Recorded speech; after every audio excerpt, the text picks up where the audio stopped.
बरेली वाली ज्योति मौर्य के बारे में तो आप सभी जानते होंगे।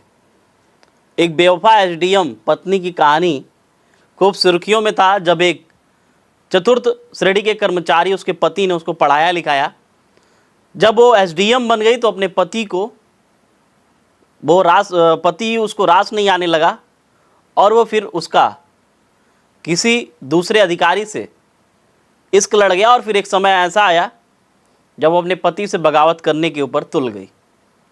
फिलहाल वो मामला ठंडा हो गया है, लेकिन झांसी का एक और मामला सामने आया है। कल ही लेखपाल में जिनकी भी कह सकते कि चयन हुआ है, कलेक्ट्रेट में कल उनको नियुक्ति पत्र बांटा गया, जिसके बाद एक मामला सामने आया जब एक लेखपाल बनी पत्नी अपने पति से बगावत कर गई, यानी कि बेवफा हो गई। ताज्जुब की बात, वो पति पत्नी 5 साल पहले एक दूसरे के संपर्क में आते हैं, मतलब तब वो प्रेमी प्रेमिका रहते हैं, और साल 2022 में दोनों कोर्ट मैरिज करते हैं, नहीं कि लव मैरिज होती है। चूंकि पति कारपेंटर, तो अब लेखपाल बनने के बाद साहिबा मैम साहिबा पति के साथ कैसे रहेंगी। वो साफ कहती है कि अब तुम मेरे काबिल नहीं हो और अब हम दोनों की जोड़ी कोई मेल नहीं है। बड़े ताज्जुब की बात है, जो पति कारपेंटर यानी कि बढ़ई का काम करता था, लकड़ी वकड़ी बनाने का, फर्नीचर का काम, वो खूब मेहनत करके उसको पढ़ाता है लिखाता है। जिसके बाद लेखपाल भर्ती की प्रक्रिया शुरू होती है, वो फॉर्म लेके आता है और फिर फॉर्म लाने के बाद वो फॉर्म भरता है और इसी बीच परीक्षा होती है। 6 महीने पहले ही लेखपाल भर्ती परीक्षा का रिजल्ट आ गया था, लेकिन किन्हीं कारणों से, चूँकि आचार संहिता लग गई थी और तमाम कह सकते हैं सरकारी कामों में विलम्ब होना स्वाभाविक सी बात है। और कल ही कलेक्ट्रेट में जितने भी लेखपाल हैं उत्तर प्रदेश में, जिनका भी चयन हुआ है, कलेक्ट्रेट परिसर में सबको नियुक्ति पत्र दिया गया है हर जिले में। जिसके बाद ये मामला सामने आया है।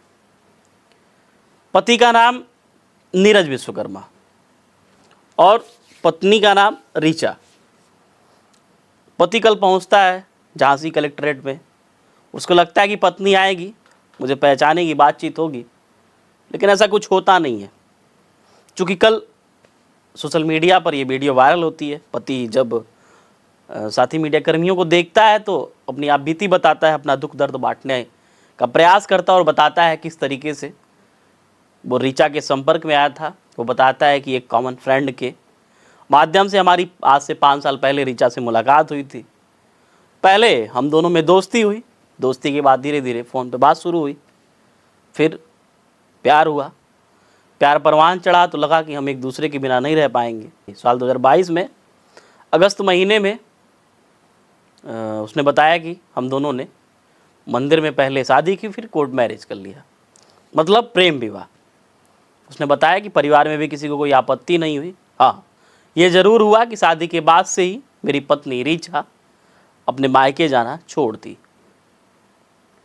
उसने बताया कि चूँकि मैं कारपेंटर यानी कि बढ़ई का काम करता हूँ और पत्नी जो है महत्वाकांक्षी थी, पढ़ने लिखने में ठीक थी, तो उसको लगा कि हमको पढ़ाई आगे करनी चाहिए।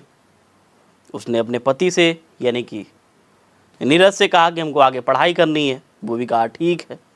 पढ़ाई शुरू हुई, तैयारी करी। इसी बीच लेखपाल का भर्ती प्रक्रिया शुरू हुई, फॉर्म आया, वो फॉर्म लेके आया, ये पढ़ाई की। उसने बताया कि जब से वो फॉर्म भरी थी करीब 6 महीने से जितना भी कामकाज था घर का, सब हमारे पारिवारिक सदस्य करते थे और इसको पूरी तरीके से फ्री छोड़ दिया गया था कि तुम पढ़ाई करो केवल। खैर, परिणाम भी आया, रिजल्ट भी आया और बताया कि रिजल्ट आने के बाद घर में सभी लोग खुश हुए कि चलो मेहनत करके सफलता हाथ लगी है। और स्वाभाविक सी बात है, सरकारी नौकरी मिलने के बाद एक अलग ही उत्साह जुनून रहता है। वो बोला कि ये जो उत्साह रहा वो बस महज 2 से 4 दिन के भीतर, 2 से 4 दिन का ये उत्साह रहा और अचानक से पत्नी का तेवर बदला रिजल्ट के बाद से ही, और वो फिर फरार हो गई, मतलब घर से भाग गई। उसने बताया कि हम लोगों ने काफ़ी खोजने का प्रयास किया, उसने बताया कि रीचा के मायके भी हमने फ़ोन किया, लेकिन उधर से कोई रिस्पांस ऐसा नहीं मिला और उन्होंने नहीं बताया। उन्होंने भी साफ मना कर दिया कि रीचा के संपर्क में हम नहीं हैं, रीचा हमारे पास नहीं है। इन 6 महीने के दरमियान प्रवीण विश्वकर्मा अपनी बेवफा पत्नी को खोजने का प्रयास किया, लेकिन कहीं कुछ उसका आता पता नहीं लगा। चूँकि कल लेखपाल में जिनका भी चयन हुआ है, चयन तो 6 महीने पहले ही हो गया था, कल कलेक्ट्रेट में सबको नियुक्ति पत्र बांटा गया है। बीच में चूँकि लोकसभा का चुनाव की वजह से आचार संहिता लगा हुआ था, तो इस वजह से भर्ती प्रक्रिया को रोक दिया गया था। नियुक्ति प्रक्रिया कल नियुक्ति पत्र बांटा गया, तो ये भी झांसी के कलेक्ट्रेट में पहुंचा। उसको पता था कि पत्नी आएगी। हाँ, पत्नी आई भी, रीचा को देखा, बातचीत करने का प्रयास किया, रोकने का भी प्रयास किया, लेकिन वो अपना नियुक्ति पत्र लेके और वहाँ से फिर फरार हो गई।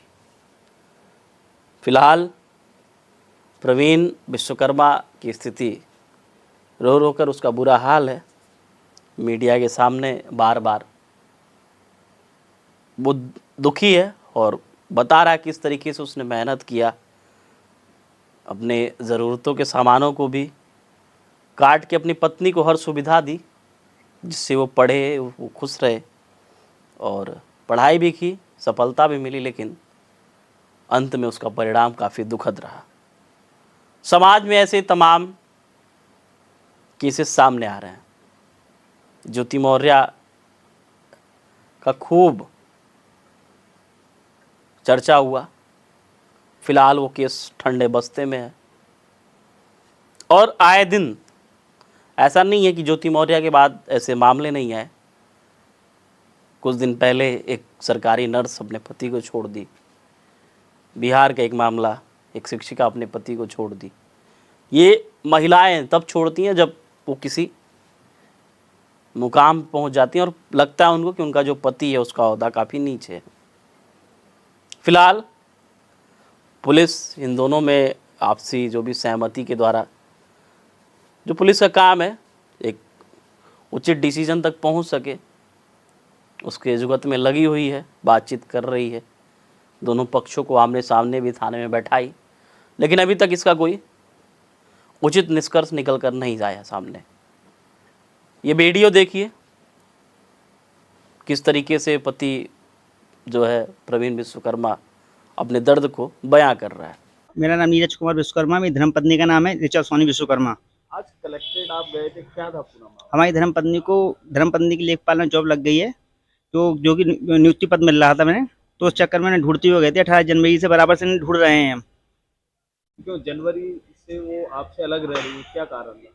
कि जनवरी से वो अपने आप जो नौकरी के चक्कर में नौकरी ने मिली और वो उसी टाइम मैंने पता चला कि हमारी जॉब लग गई, उस टाइम से ये अपने घर पे चले गए। ये आपने प्रयास किया? बराबर ढूंढ रहा, बराबर हर जगह तलाश रहा है। आज तलाश कलेक्ट्रेट पहुंच गए हम, हमें पता चला कि ये इनका नियुक्ति पद मिल रहा है इन्हें। ये जब आपकी शादी हुई तब क्या स्थिति थी? आपने पढ़ाने में क्या मेहनत की? हर एक ख्वाहिश पूरी की इनकी। हर एक हमने इनसे कहा कि हम तो कुछ नहीं बन पाए, और तब पर तुम बनो, पर ये आज कुछ बन गई तो आज हमें भूल गई। तो इनको पढ़ाने में आपने पूरी मेहनत की, पूरी हाँ कमाई लगा दी? हाँ, हर एक योगदान किया हमने, हर एक मेहनत की, जी जान तोड़ के इनके लाने। तो आप अभी भी उनको ढूंढने का प्रयास कर रहे हैं? हाँ, बराबर ढूंढने का प्रयास कर रहे हैं। बराबर ही हम हर तरह ढूंढते कलेक्ट्रेट पहुंच गए। आज पहले तहसील गए, फिर हम तहसील के बाद दीनदयाल सभा गए, फिर उस कलेक्ट्रेट में पता चला कलेक्ट्रेट में वो मिल रहा है। आज झांसी जिलाधिकारी से भी बात हुई आपकी? हाँ, जिला तो थोड़ी बात की उन्होंने, चलेगा वो करे बात में। उनको घटना से अवगत कराया आपने? हाँ, थोड़ा बताया तो उन्होंने थोड़ा सा ज़्यादा सुना नहीं, बोले पारिवारिक मैटर है, उसमें सुझाव करो आप। फिलहाल के लिए बस इतना ही। वोकल टीवी की टीम लगातार जो भी ज़मीनी हकीकत है उसको दिखाने का, बताने का हर संभव प्रयास कर रही है। आपको हमारा प्रयास कैसा लग रहा है कमेंट सेक्शन के माध्यम से ज़रूर बताइएगा।